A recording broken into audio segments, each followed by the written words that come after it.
Well, Amazon is buying the tech company iRobot for $1.7 billion. You may better know iRobot as the maker of Roomba. Well, the robotic vacuum allows the devices to map out and learn the floor plan of your home. It can remember up to 10 floor plans. Amazon is already in hot water for having some privacy-related issues with Alexa, and the move comes just 2 weeks after the tech giant said it is getting into healthcare, announcing it'll buy the primary care provider One Medical for $3.9 billion. There's been an explosion of online chatter about this latest Roomba acquisition. A vocal critic has been Ron Knox. He is a senior researcher and writer for the Institute for Local Self-Reliance and joins us now. Thanks for being here, Ron. Good to be here. So, Ron, you have said, quote, this may be the most dangerous, threatening acquisition in the company's history. Why do you think that is? Yeah, well, so in the hours and the days after this deal was announced, I got some pushback from that. People are saying, look, it's just a vacuum. What's the big deal? This is way more than just a vacuum, and I think that Amazon would admit as much. What Amazon is doing here is buying two different things, right? First, it's buying the market leader. 3/4 of all robotic vacuums in America are Roombas. It's the brand name. It's the name that everybody knows. It's a $3 billion a year industry, and it's growing. So this is a monopolist buying its way to power in another industry. And it's like Amazon's plan. Jeff Bezos has admitted this is the company's plan. It loves to buy this market power, and that's what it's doing here. The other thing it's buying is data, right? As you mentioned, Roomba doesn't just vacuum your floors. It also makes a map of your house as it cleans. New Roombas have a camera on them, and a very advanced operating system, so people can tell it, to clean in front of the couch or to clean under the crib, and so on, and it will know what you're talking about. In Amazon's hands, this is just another way for the company to sweep up more information about its customers, some information that the customers probably don't want Amazon to have. And it's also a way for Amazon to box out its competition, to accumulate more data, so it's harder to compete with Amazon online in the company's monopoly marketplace. And I completely understand the monopoly point. I want to follow up with the sort of surveillance idea and the idea of data and protecting our data. I know there's a gut reaction, for me at least, when I think about Amazon knowing the floor plan of my home. What is really the issue there if they know my name and email and my birth date and exactly what my house looks like? What's actually the issue? Well, I think there's an assumption there, right? It's the assumption that Amazon already knows this stuff.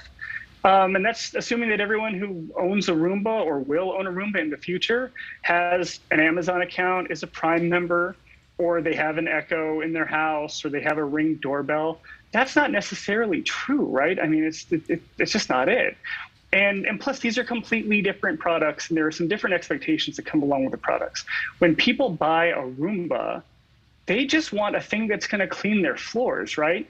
They don't want a spinning, all-seeing robot roving around, taking stock of their house and everything in it, and then beaming that information to the world's most powerful retail monopolist.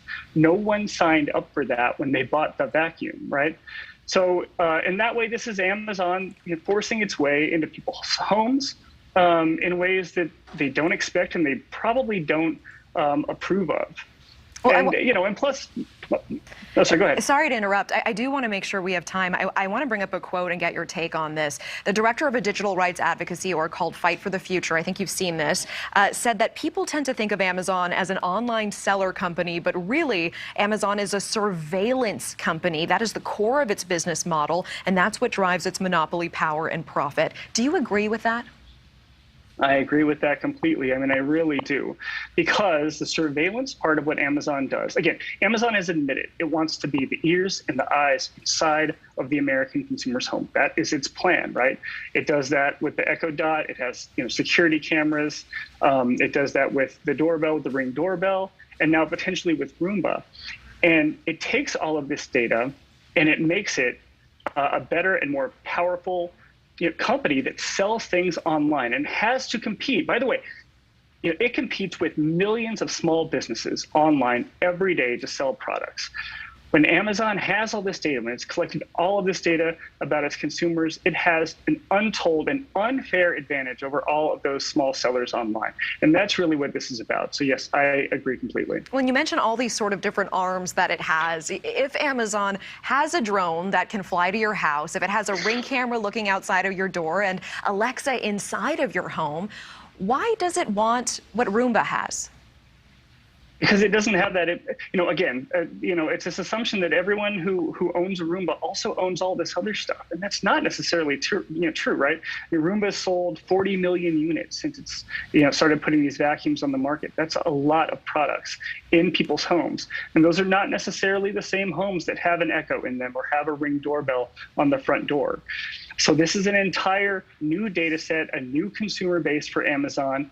And it can learn new things about people's homes, and an Echo Dot might not tell you that there's a dog bed in the front room or there are kids' toys upstairs.